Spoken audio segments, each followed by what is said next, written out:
Welcome to CrossmenLive, the series. I'm Josh Sears. And I'm Jack Brennicky, and welcome to this month's episode, Volunteers Through the Years. We have a lot of material to cover, so Josh and I are going to try to stay off the screen as much as possible. Today we have a video montage of all the photographs of volunteers that we could find. I hope we didn't miss anybody. I apologize if we did. We also have a member spotlight with Jake English and Nate Catablew. In addition to that, we have Mike Lennox, and we have Rick Reedy speaking to volunteer coordinators from the late 90s up until the present. John Terry, Chelsea Stemmett, and Evan Woods are his guests. So without further ado, let's get to it.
so 1974, so way into the 80s, I went back and helped them out with bingo. But when I was with the Crossmen, when my children were in it, I used to run the hoagie sales.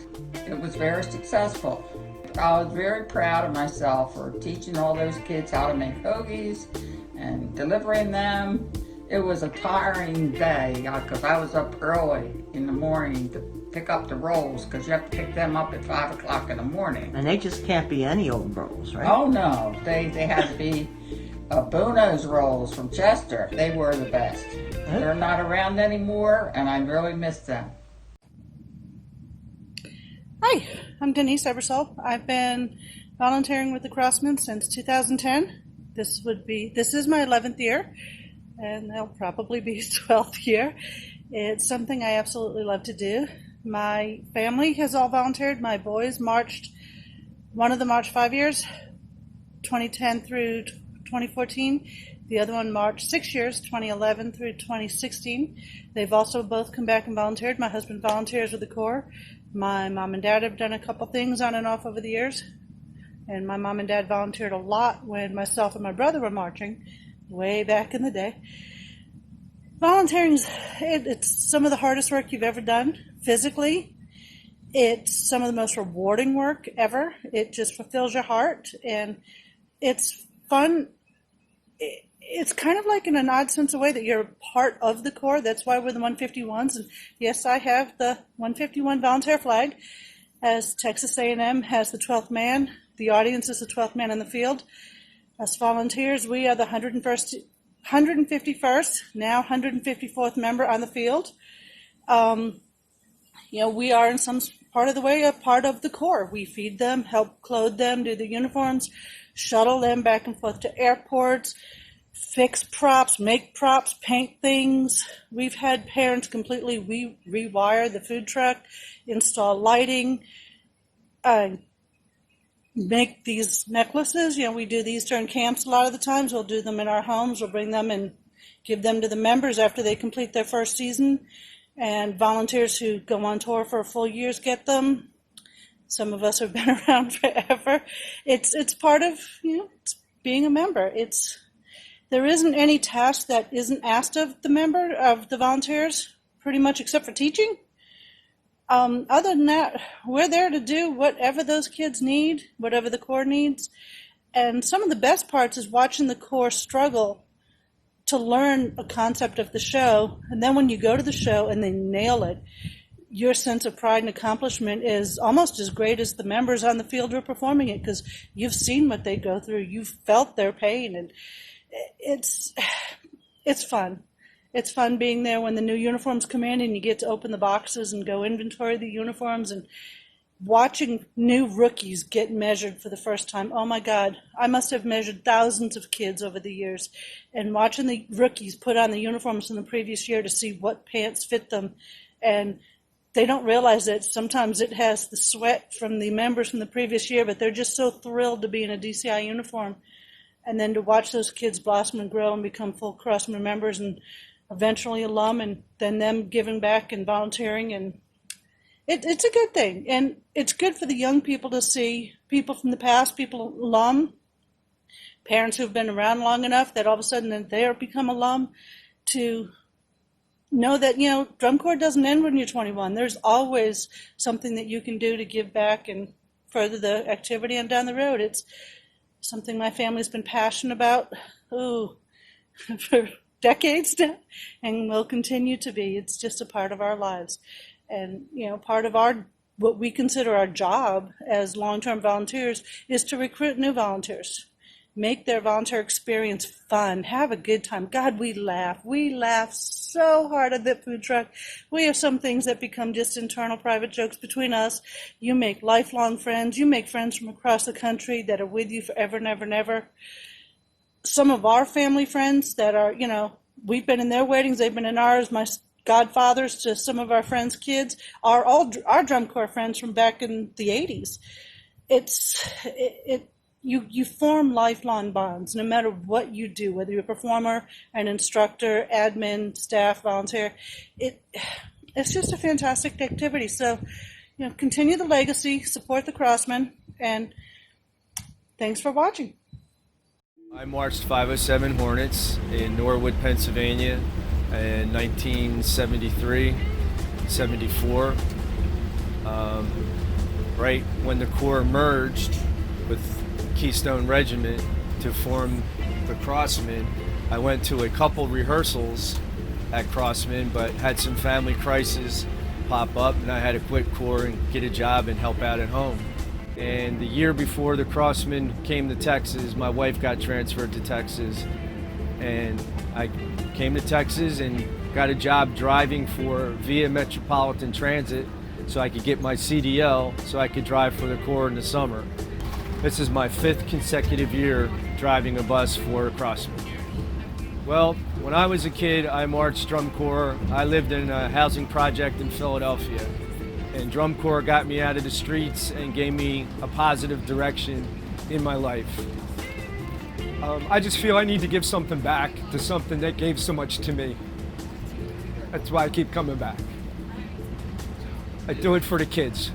We don't do this by ourselves. This is a Drum Corps, okay? It's not individual competition.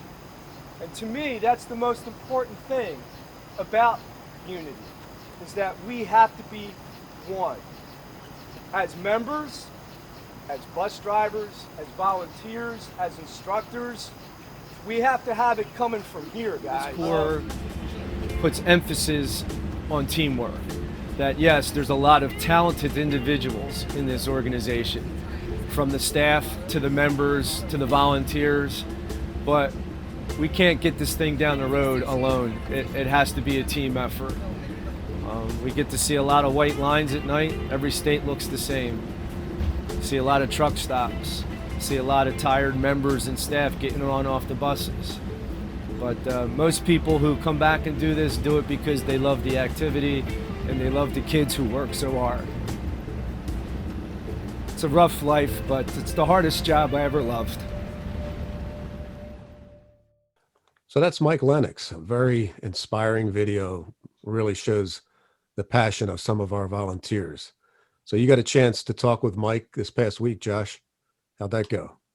Went pretty well. Rick Reedy and we sat down with him and had a great conversation. And so let's take a look at that. We're here talking to Mike Lennox, a volunteer of the Crossmen, but his roots go back further than just volunteering for the Crossmen. So Mike, how about a little bit of your Drum Corps past before Crossmen moved to Texas and you became embedded in them? Okay, well, long story, I'll try to make it short. I started marching Drum Corps when I was about 10 or 11 years old in the mid-60s.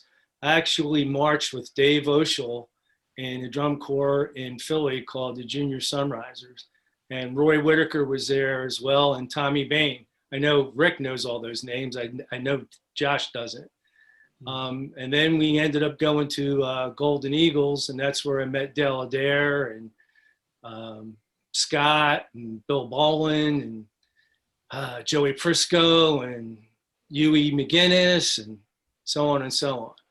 And then I ended up moving from Philly to the suburbs of Philly and ended up joining 507, and that's where I met Rick.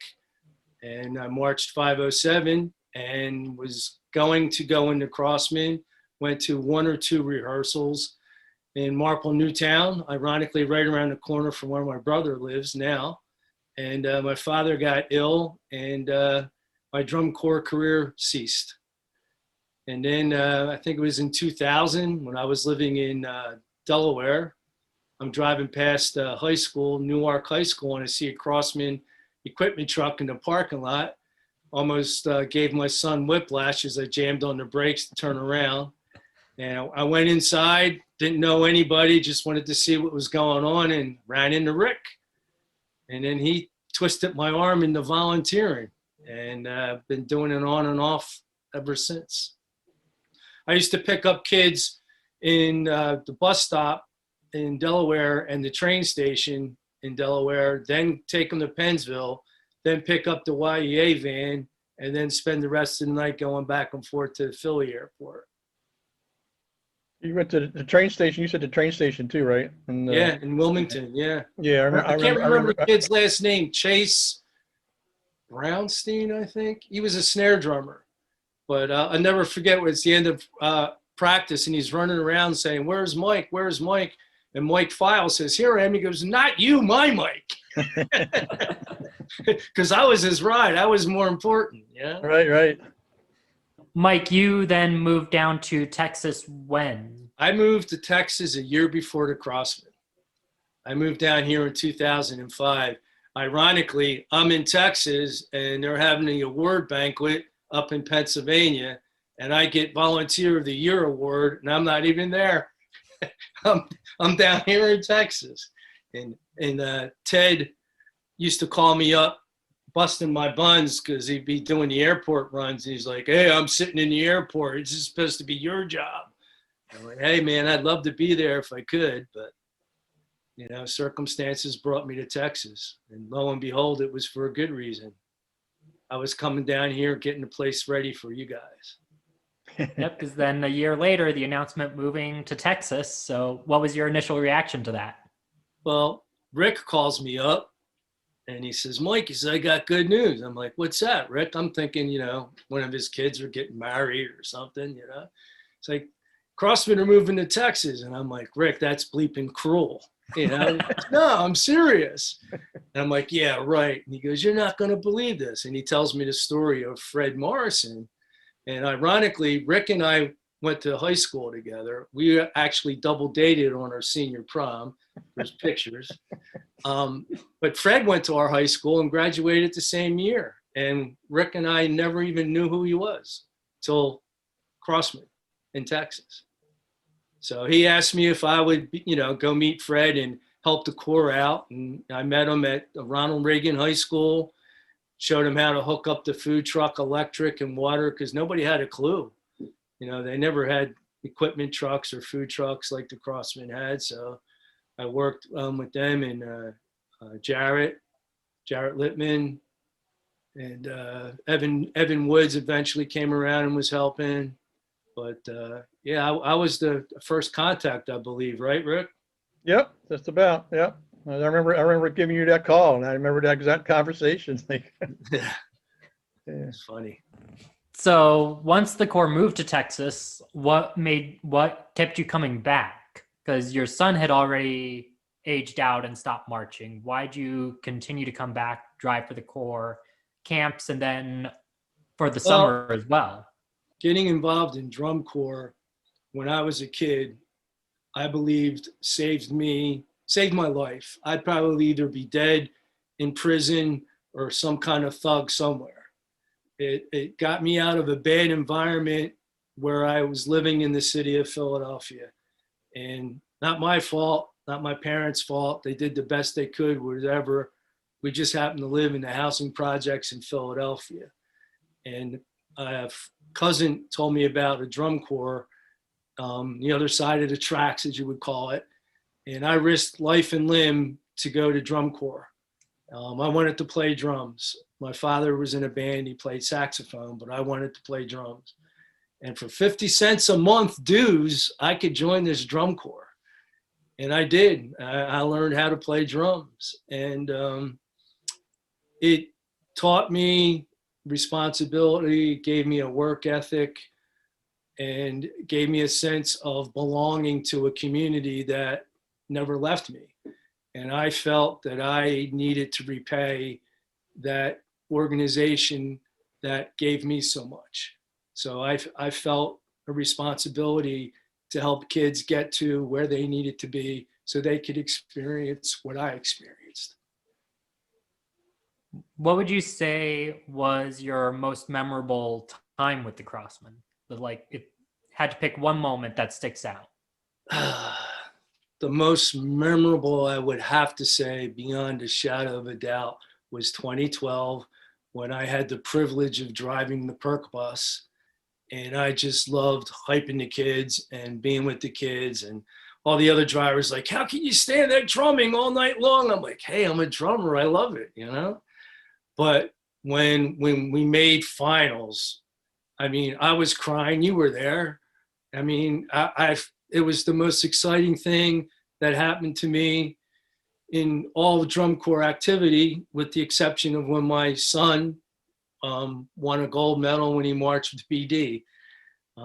That was right up there. Well, I think the next most important thing, and I guess probably should have been the most important, there was years that I couldn't drive any longer on tour because my granddaughter had to come live with us. And you guys came to San Antonio, and I ran into town to try to catch a rehearsal. And I got there just as it was ending. And this member came running up to me and he goes, Mike, he says, you're the reason I'm here. He's all excited and I'm all confused. I'm like, I didn't drive you here. He says, you don't get it. He says, last year, he says, you drove me back to the airport after I didn't get a contract and I was ready to throw in the towel. He says, and you told me how hard your son worked after he didn't make it for 2 years. And you told me what you've been telling kids for years, my mantra, which will go on my tombstone, how bad do you want it? And I explained to this kid that the Corps will give you everything you need to know, to improve, so you can make it. You know, take to heart what they told you. Don't take it personally, take it professionally and go home and work and work and work. And I says, if you want it bad enough, you'll pass the audition. And that's what he was talking about. I nearly cried there on the spot because all these years I'm thinking my role as a volunteer was just to take people from point A to point B, to wash a dish or make some Gatorade or whatever, you know, do laundry in a laundromat somewhere in the middle of the night. But what that kid said to me, it struck me that that was my reason. My reason was to inspire those kids who didn't make the cut, to give them a sense of purpose and a sense of pride, and to go back and work harder and achieve your goals. And that was right up there with 2012 getting in the finals. Well, and that speaks a testament to as well, like how big of an impact you really did have in all the years you were around the Corps, driving at camps and over the summer, and the motivation that you also helped provide us as members. Because I don't remember what the words were right now off the top of my head, but you wrote something on one of the whiteboards on the food truck one of the years I marched. And then when I came back on staff in 2015 as admin, it was still up there exactly as you had written it. It never had been erased after 4 or 5 years. I think it says something to the effect, play with passion, practice with purpose, or might be flipped, something to that regard. Hey, Mike, so along with the inspiration that you've been for some of the members, as a volunteer, that allowed you to have that opportunity, how about some of the friendships that, as a volunteer, you were able to have with people, and probably still keep in touch with some of those volunteers from when you were volunteering? It's amazing, Rick. I mean, thank God for Facebook. I mean, like on my birthday, I get so stoked. I get all these birthday wishes from all these people who I've crossed paths with, volunteers like Tim and Carol Shear, Laird and his family. We already mentioned Ted, John and Cherry Terry, Hosea, his dad, Jay-Z, to say nothing of the friendships with the drivers, like Jim Jr., him and I still communicate all the time. And of course, you know how close I was with Scotty. We named a scholarship in memory of him. I mean, that all came about. I'll never forget when I met him. I think we were up in Kuchers at spring training.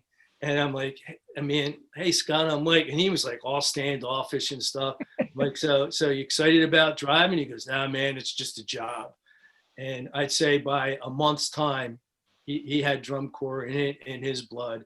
And he reminded me of Jerry Lewis. He used to call him his kids. you know, and he loved them. And I mean, he hyped those kids as well, you know, and we just became really, really good friends.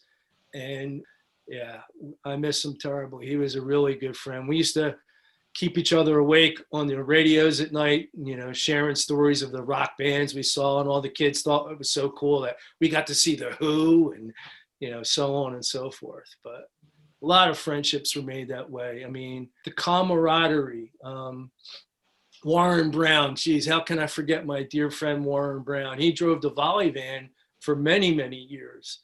And him and I talk at least once a week. He's in his 70s, and he would go out on tour tomorrow if you called him. You know, I mean, he loves it, and the friendships are forever. I mean, like we were talking earlier today, Rick, about Carol. I can't remember her last name. Lives down here in Texas. She used to work with Don on the food truck. Carol McCullum.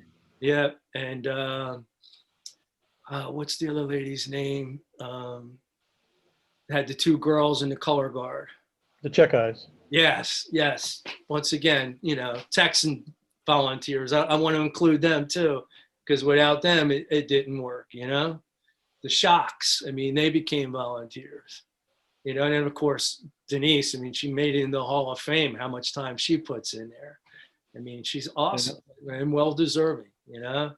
But it's those kind of people that just make the activity work.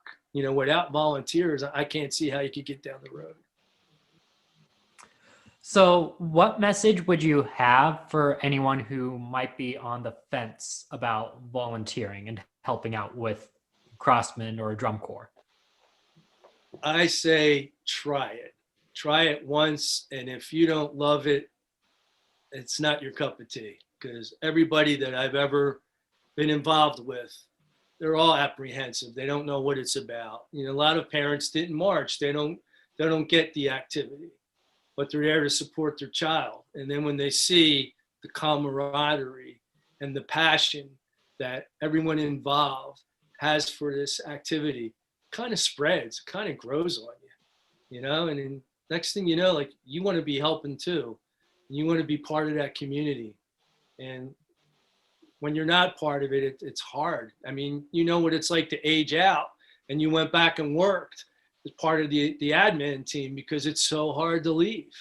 You know, it's such a rewarding activity, and it's not about winning. I mean, it's great to win. Everybody would love to be a winner, but I think anybody that ever is involved in this activity is a winner, because you're taking something away from it. You know, I mean, like I told the kids when I'm driving, unfortunately, you probably heard the spiel more times than you care to remember, but you know, it teaches you things that you don't even realize you're absorbing because you're so in tuned into learning your music and learning your drill and fitting in with all the rest of the members and everything else. But while all that's going on, you're gaining character, you're building character. You're learning a work ethic that will stay with you for the rest of your life. People have asked me, what branch of the service were you in? I was in the service. I flunked my physical. I wanted to be a Marine, but I marched drum corps for almost 10 years. And that's the work ethic that stays with me. You know, I thank the people from years back, like Billy Kaufman, Ralph Pace, Jack Reedy, all these instructors that we've had. Sonny McQuiston, I mean, hundreds and hundreds of people, and all the volunteers back then, Mr. Clark, Mr. Bellatrani, and hundreds of more that I can't even remember the names of. But every one of those people have affected my life in more ways than I can ever repay. So if you're sitting on the fence, go to a rehearsal weekend. Go to a camp, experience it firsthand, learn how much fun it is to sleep on the floor and eat your meal sitting on the curb of a sidewalk somewhere. But hey, I wouldn't trade it for anything. I wouldn't know you guys if it wasn't for that. So, Mike, those awards behind you, I know you mentioned one of them already. Could you elaborate a little bit on the other one? I got Spirit of the Crossman award as well. I think that was in 2006. The friendships are more important to me. That the relationships, the camaraderie. That's what it's all about. So, Yeah. thanks for the time, gentlemen. Yeah, I'm glad you took us up on our offer. Thanks for asking me. I appreciate Thank it. you. My pleasure. Love you guys. Mean it. Love And you too, Michael. go Bones. There you go. And that was very, very quiet.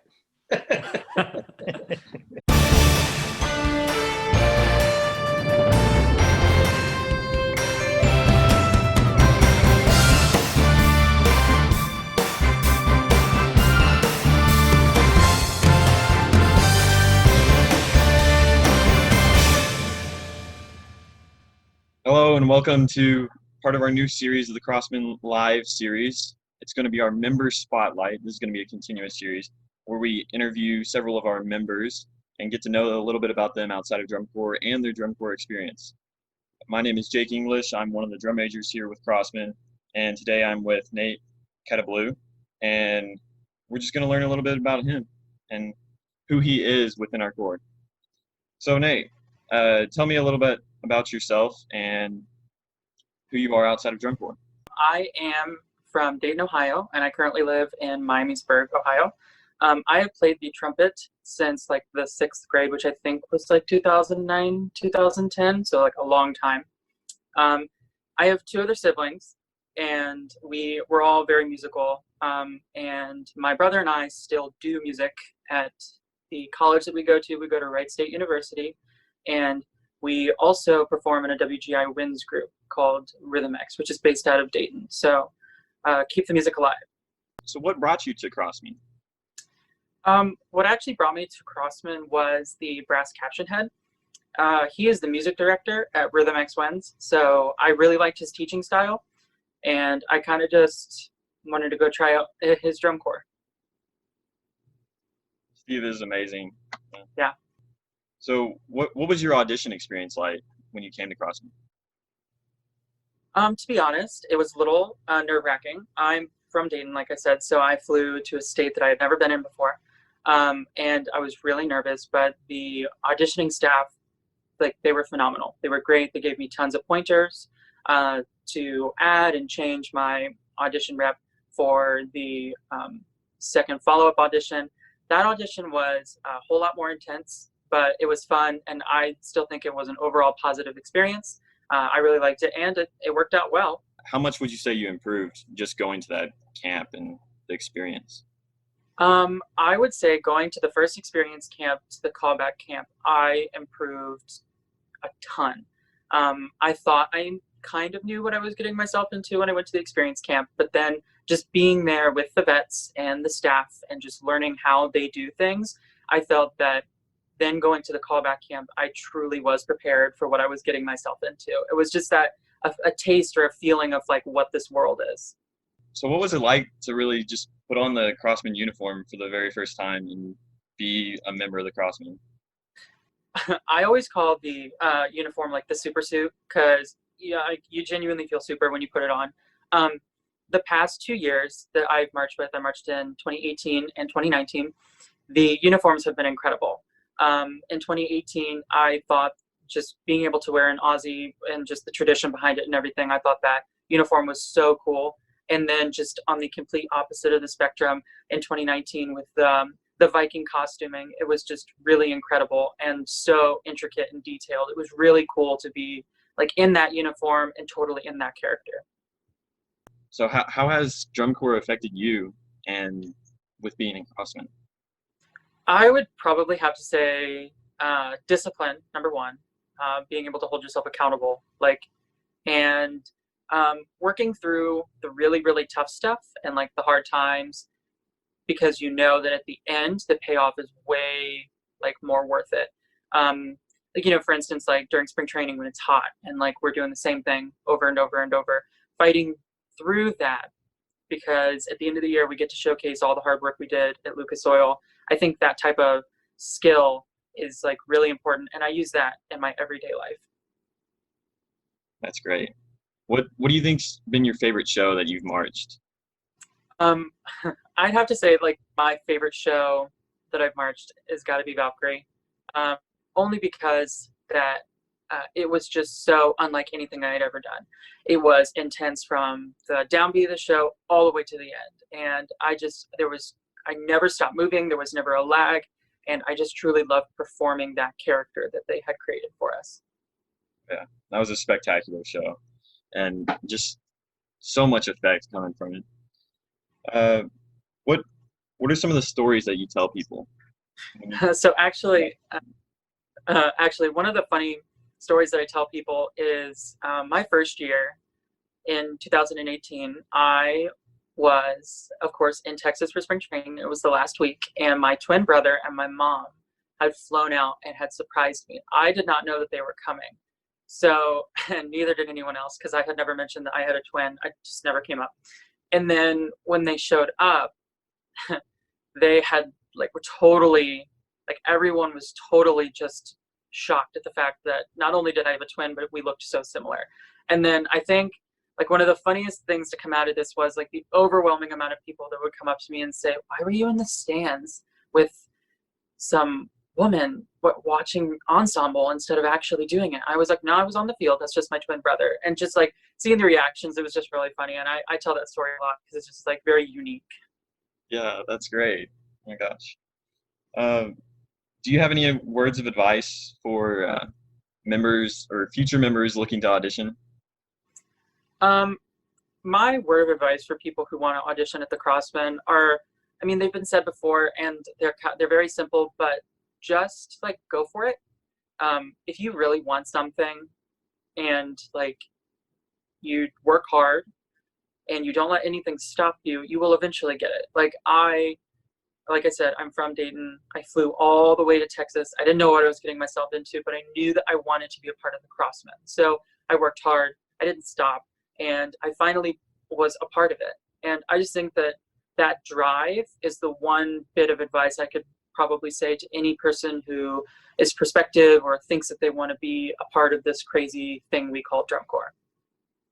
Awesome. Thank you, Nate. That was some really great advice. And I know I had the same experience of flying all the way down to Texas. Just a wild experience. But thank you, Nate, for being here and no problem having this interview.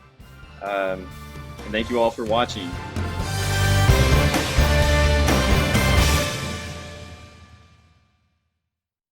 Hey guys, I'm Lauren Herkel, and I started volunteering in 2016 when my son decided to audition and attended camps. I found right away that there is always something to do, there's always something going on, and you are needed regardless of what you know how to do or what your skills are. You are needed. We need you. I was accepted right away. I felt like I was at home. I met a lot of great people. We have a lot of fun. It doesn't matter what we're doing. Fun, a lot of fun.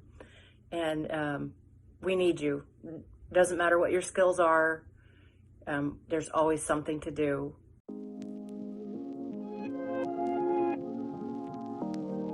The Crossmen have all of our instruments for sale. Brass, percussion, electronics, podiums, props, and much more. We can help you or your school with anything you may need. Reach out to us via email, sales@crossmen.org. We are Tim and Carol Shearer, parents of Grant Shearer, who marched starting 2004 and aged out in 2007. And along the way, actually starting in 2003, until just last year, we volunteered, of course, more frequently during Grant's years. But we got some great memories. My first actual getting ready to go on the road volunteer memory was walking out of Memorial Brass in Trenton, New Jersey, Grant's very first year. We were ready to get on the road, but realized that the food truck was on fire. There was one day we were up in Indiana and a mini tornado came through just as we were about to serve the fajitas. And I'll never remember everybody in the football training building were holding the doors shut. People are underneath the tables. And then it went by and we served dinner. Kansas, I think it was, Kansas or Missouri. It was getting ready, it was getting close to EPL. I was doing laundry. We were allowed to use the football training room equipment, and I pulled my shorts out. Here's a big blue stain on the one pocket. From the washer. From the dryer. From the dryer. And then I realized that I had left a ballpoint pen in my pants pocket, and I looked in the white dryer, and it was now a blue and white dryer. So for the next 45 minutes, I tried every cleaner I could find in the food truck to get that dryer back to new before the football coach came back after we left. And so those are the kind of memories that we have from volunteering. It was never easy, but it was always extremely rewarding. We wouldn't have traded any of those moments for anything. All right, so we're here. We're going to do a talk with the Crossmen volunteer coordinators throughout the years, and doing a little bit of history. I found out that we're pretty much the four coordinators that have held that title. So we'll talk about things that go along with being a volunteer coordinator, and I'll turn it over to Chelsea to take us in a little further. Right. So who was first? We can go with the gentleman who started it all. Our daughter started marching in '97. And I didn't do anything the first year, but the second year when we were starting to get organized, I heard there were a couple families that were doing everything. So I realized that having been an executive with the Boy Scouts and a pastor, that I lived and died by my ability to recruit people to volunteer. So I put together a job description of a volunteer coordinator and took it to Jim Coates and told him to look it over, and if they thought it was something that was important, I would do it. I then told them all I needed was access to all contact information of parents, and they took me up on it, and we started, and away we went and had a great time. And I started compiling a list of people, and then I invited to come to camp. I said if we had, the more the merrier. If we had way too many people, then they could take turns and watch the corps. And slowly but surely, the first year, developed a core of people that I could call on. And then we started preparing for camp.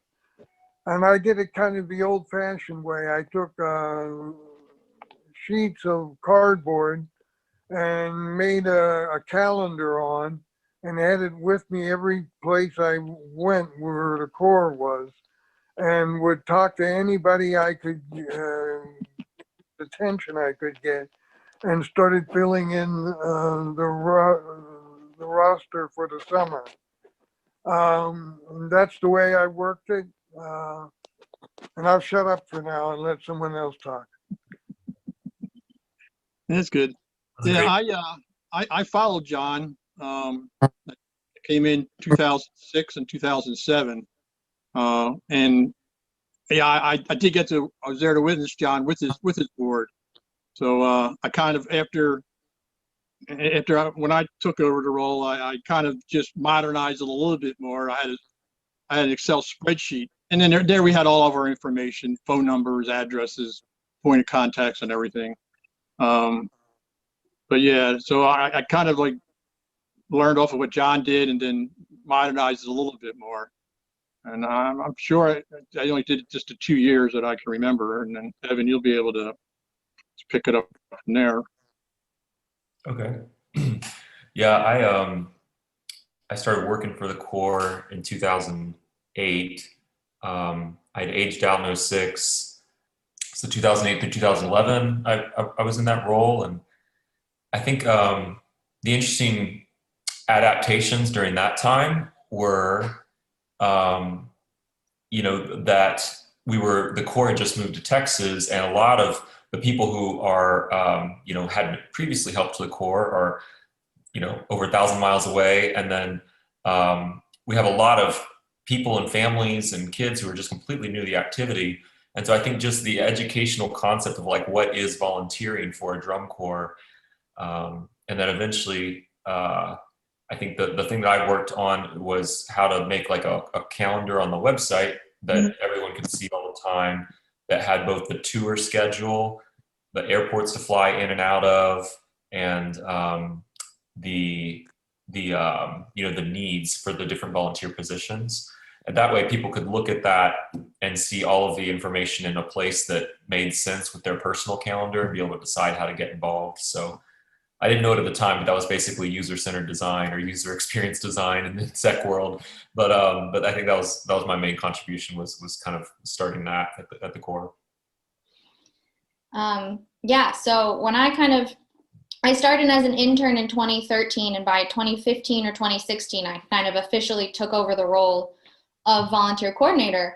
And it was that stuff that Evan had put in place with a calendar on the website that everyone could see, that I think I kind of turned everything into a Google Doc by that point. So everyone signed up online via a Google Doc, and then I automatically could put all of their info on the calendar based off of what dates they said, and so sort of streamline that process. But it was all built upon, seeing them at camps and getting their information, and everything that, John, you did way back when. It was the same process. We just kind of held it all together with now a Google Doc, which was extremely helpful. And I could, if someone needed something, I could look on my phone and just add them right in, or tell them when they were on tour. But yeah, that was kind of how it went. And it's interesting to see how we all did the same things, pretty much, just slightly different technology. Like the way of getting volunteers didn't change that much from John when you started to when I finished in 2018. And that kind of brings me into my next question of how did you recruit? What were your best kind of ways of recruiting, and challenges you faced with kind of getting volunteers? I always would like to do face-to-face rather than for phone calls. I succeeded with some phone calls, but the principle is it's harder for somebody to say no to you face-to-face than it is on the phone. So one of the things I had going for me was I was a volunteer. They saw me working, and they saw me being a part of the volunteer team. And I think that's what built the camaraderie that we had, because we had fun. In my case, I would get their information, and I would rely on email.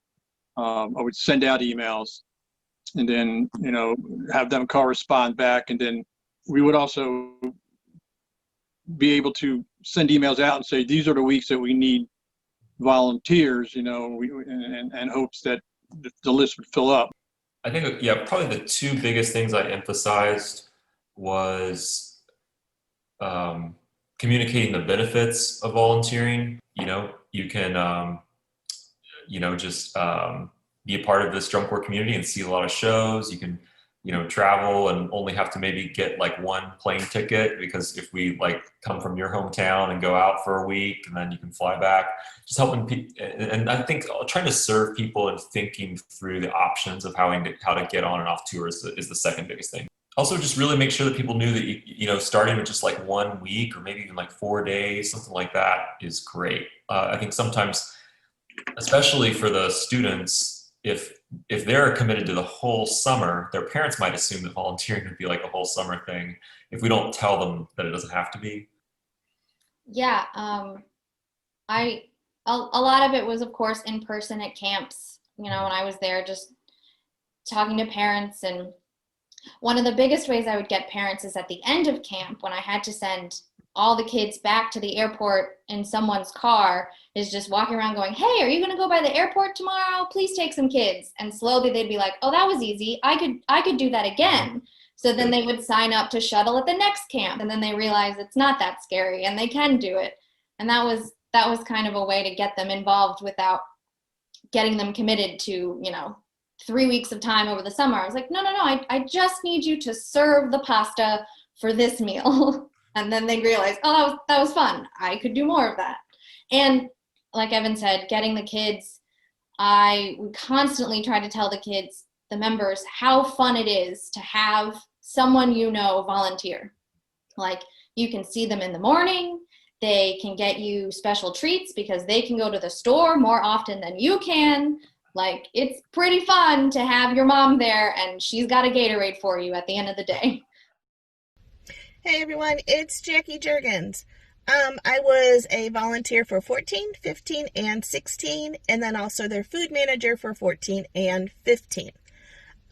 Volunteering, one of the best things I have ever done. This is one of the best and most hardworking group of young adults, kids, however you want to call them, that I have ever had the pleasure of watching and getting to know. Is it hard work? Yes, it is. Is it rewarding? Yes, it is. I was fortunate enough to be able to travel 2 years with them and to see the hard work and dedication that these kids go through day in and day out is absolutely incredible. Have I been physically exhausted because of it? Yes, I have. Would I do it again in a heartbeat? Yes, I have. The volunteers have become part of my family. I would do anything for them. If any of them asked anything of me, I would figure out a way to do whatever it is I needed to do. Volunteering with the Crossmen has been one of the best things that I could have done for myself and also for my daughter, to watch her bloom and blossom from the first day she walked into camp to the last day she left from camp.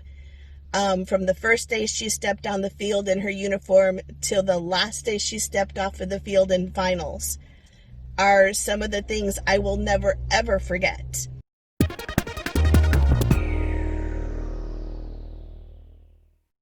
Hey, I'm Tim Stephenson. I marched 11 through 15. I'm Ryan Pearson. I marched 11 through 16. And we're both here at the Crossmen headquarters for our fiscal year end to do an inventory count to volunteer our Saturday. So every year we do something like that. We go through all of the instruments, all the merchandise, and make sure everything's right where it needs to be. We both have a background in finance and accounting, so we get to volunteer our resources and our time to make all this happen.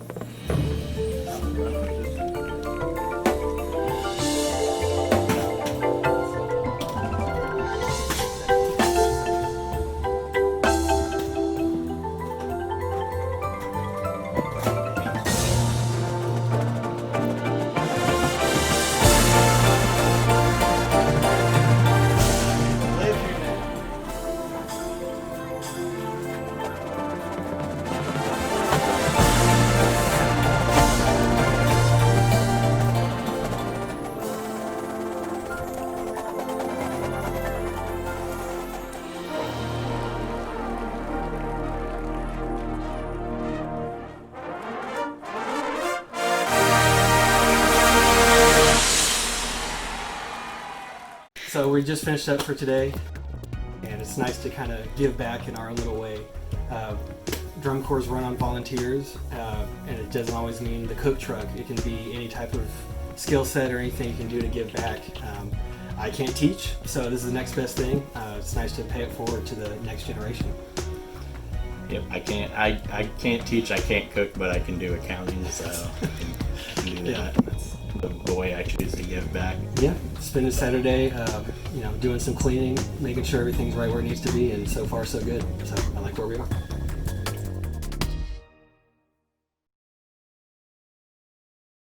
We've kind of talked about, getting parents and members' family and whatnot to volunteer, but one of the big, components of our activity is the alumni. And so I wanted to talk a little bit about, how we might have recruited alumni to volunteer and just how important you think it is to have alumni volunteers and for current members to see alumni being involved in the drum corps after the fact, and kind of how that creates the great family that, we have. It was always great to have alumni come in and volunteer.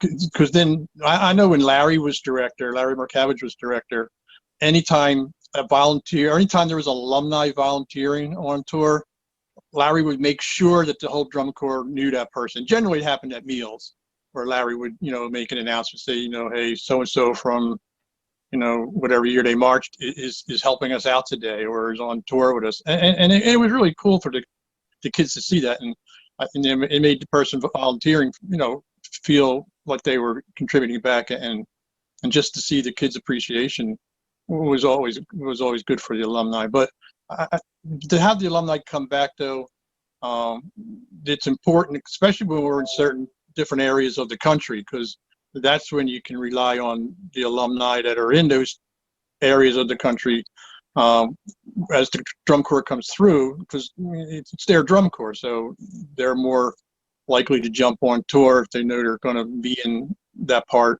of the country that that they live. And what that does for the volunteers that are on tour, it gives them a break when you're locally having volunteers come in and the members knowing that they're alumni that are volunteering for their corps, and then just the fact that they're paying it forward and coming back to volunteer. Yeah, for sure. I think it's really important for new alumni and old alumni to kind of get that experience. And I think it gives you a better appreciation of the activity once you see behind the curtain, and really encourages a good alumni and member relationship, which just makes everything stronger because then everyone has more support. Being in the position to kind of recruit alumni was just nice, and it was nice to see people care and want to be there and want to help their drum corps. And I just always greatly appreciated all volunteers, but there was something special about alumni coming back and giving back to their drum corps. I think as you get more and more distance from the activity, you can forget how much it really does change people's lives too. And so I think being able to go back to it every once in a while as an alum is just really valuable, because I think even now in my mid-30s, I'm just now realizing still some of how drum corps changed my life that I wasn't aware of when I was younger. And so I think when you get to come back to it, you get to appreciate that more for yourself and understand your own story better. But then I think also, see what drum corps is doing for other people too. Yeah, and then besides that, I mean, just you get to see how the activity's evolving, go to shows for free. It's really great. But anyway, those are just a couple fun things about being an alum of any age and going back to help with your corps. I think that are really valuable. I think it's important for everyone out there who might be watching this, who might be interested in volunteering, to kind of know the challenges that a drum corps can face in finding volunteers, and not thinking that, oh, I saw people there yesterday, they're fine. Or, oh, they made it to the next show site, they must be fine. And yes, they are fine, but that doesn't mean that it's easy. And that doesn't mean that they have enough help. During my time, some of the most difficult positions to fill that I generally had trouble filling were drivers. Some of our volunteer driver positions, we would have multiple RVs and a van and some box trucks, and there's so much more than just the food truck. And I don't know if everyone always gets that. They just think, oh, we have to feed the kids. But there's so many opportunities to volunteer that all make a difference. So if you're out there and you're a driver, please drive. Yeah. And especially today, because the drum corps, like you said, has expanded to needing more drivers. When I was there trying to get volunteers, we had the box truck, and you had the volley van, and you had the RV. So you had 3 drivers, and you were good for the year. Yeah, it's No. like 10 now. Yeah. Yeah. Yeah, I guess yeah, for whoever might be watching this in the future, I think just when you look at what a drum corps does on the field, yeah, like you don't always think about what all the work that happens behind the scenes, and we all know that. But I think, there really is a certain number of there's just this bullet points of tasks and things that have to be done every single day and every single week for the drum corps to function, and most of them, we're going to figure out how to get most of them done no matter what, even if sometimes the teaching staff might have to help if it gets really bad. But it usually falls between the volunteers and the admin team. And I think I took the view of we're creating a better experience for everyone, which will eventually turn into better member retention, better staff retention, people feeling better and enjoying the summer more rather than being stressed. And so I don't know, I just kind of always took it, I took it as that view of the more people we have involved getting all of these things done, the better organization, the better time we're going to have, the better the members are going to perform. I just kind of always kept that in my mind, and sometimes verbally in my communications, especially when I was talking to the members. Actually, I would talk about that as a reason for them to help with recruiting volunteers, and even the staff. I would sometimes in the staff room ask the staff about getting volunteers. So especially when we had some of those driver needs and stuff. Hi, folks. Pat and Tony Pierantozzi here. Our Crossmen mission began with our son and daughter's membership in the Corps. We, being former drum corps members, realized the importance of the Crossmen by joining the ranks of the volunteer staff. Before Crossmen, Tony and I marched with Tri-Community, the Blue Lancers Drum and Bugle Corps. Our Corps president was a noble gentleman, Harold T. Robinson, and his capable wife, Mary. The parents of Robbie Robinson. Yes, we marched with the Robinsons and have been friends since then. And let's not forget the Brennickes, especially Charlie, Charlotte's father. The man was a gem. Actually, we began with the Crossmen Feeder Corps, and I helped with the horn line as an instructor, which I thoroughly enjoyed. In addition, I sewed uniforms and flags, and cooked and cleaned, and occasionally even drove a bus. Ultimately, both of our children moved to the Crossmen. Our son playing bass drum, that was Anthony, and Carolyn, our daughter, playing mellophone. And I was immediately recruited by Robbie to drive a bus, eventually graduated to driving the equipment truck. Now, I had no experience driving 18-wheelers. However, under the capable instruction of the father of one of the Corps members, Lisa Rayburn, her father Ray, I learned to drive the 18-wheeler. And because of Ray, I became a highway master. If it wasn't for Ray, I would have ended up a highway disaster. Traveling with the Corps brought about other support tasks once we got to the contest site. We, along with Denise Golden and Charlotte Robinson and Claudette Wolfram, manned the souvenir van. And I also worked with the design staff, sewing flags and altering uniforms. Again, sewing an awful lot of uniforms. A lot. A lot. But it wasn't work to us. Fun and good times, friendship and experience. These elements were what made things go smoother, right? Yeah. best part of all of this was the housing of the Corps members during the weekend rehearsals and the summer tour. Those days are what really developed the friendships and the camaraderies with the Corps members. That's something that will never be forgotten. Now, we have a delay in the drum corps season. Keep up the spirit. It's only a bump in the road. 2021 will be a year to remember. We will come back with a vengeance. Thank you very much. We love and miss you, Charlotte. Crossmen forever. Forever Crossmen. Love to all.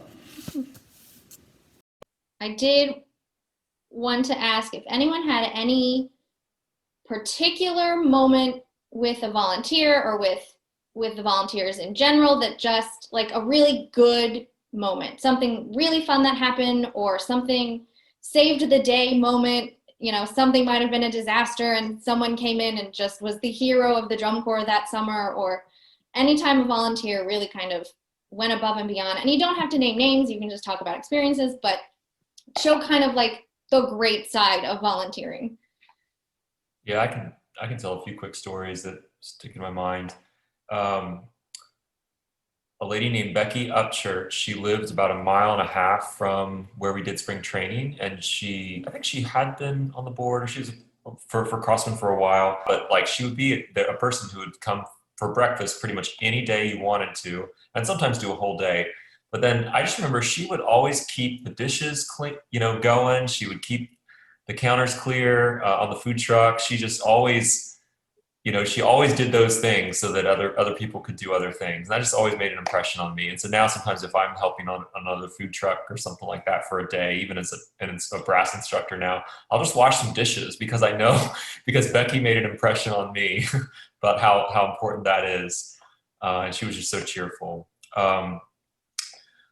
I think another one of the most amazing people that Crossmen had for a while was Scott Reeves, and he passed away a few years ago with cancer. But I remember when his first application came in, and he just kind of checked all the boxes of abilities and things he was interested in. He had a CDL, he could sew,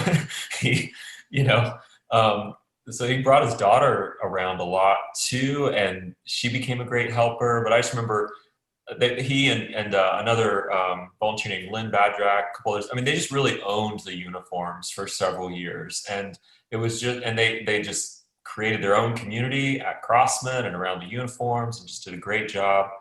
I remember Warren, right, Chelsea? Yes. So this guy named Warren, who's a retired radio guy, and I think he marched in drum corps a long time ago. He'd moved to San Antonio, somehow found out that the Crossmen had moved to San Antonio because I think he'd been a little less connected to drum corps. And then he found our website, signed up, and he wanted to drive for the whole summer. And he was a great driver. I think he did that for like at least 5 years. Yeah, he was there when I was there for a couple years. We'd get him in.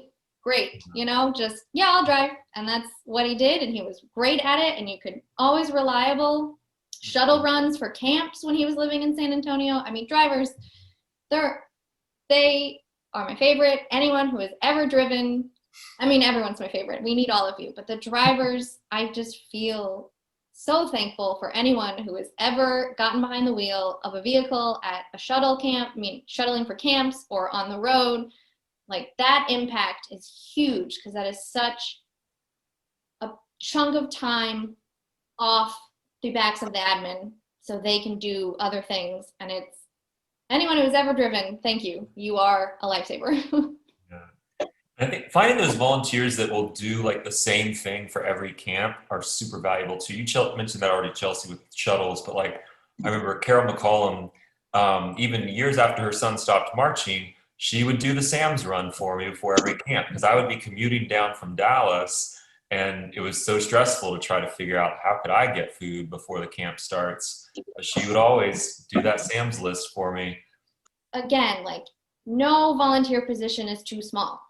If you have 2 hours on a Sunday afternoon and we're going to be near you, come and sew a uniform or do a shuttle run or bring us, food from the grocery store. Like, that's, I think, the biggest thing is some of some of the most life-saving volunteers were ones who just kind of showed up, gave us a couple hours, and left. And that was great because that meant other volunteers who had been on the road for a while could keep doing what they needed to do and didn't have to spend their time doing something else. And just no position is too small.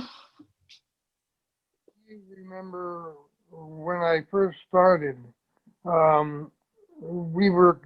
the Corps went down south at the end of spring training, and we're coming back up to Elkton, Maryland for a home show. And I got a phone call the night before they were to arrive in Elkton from Rod.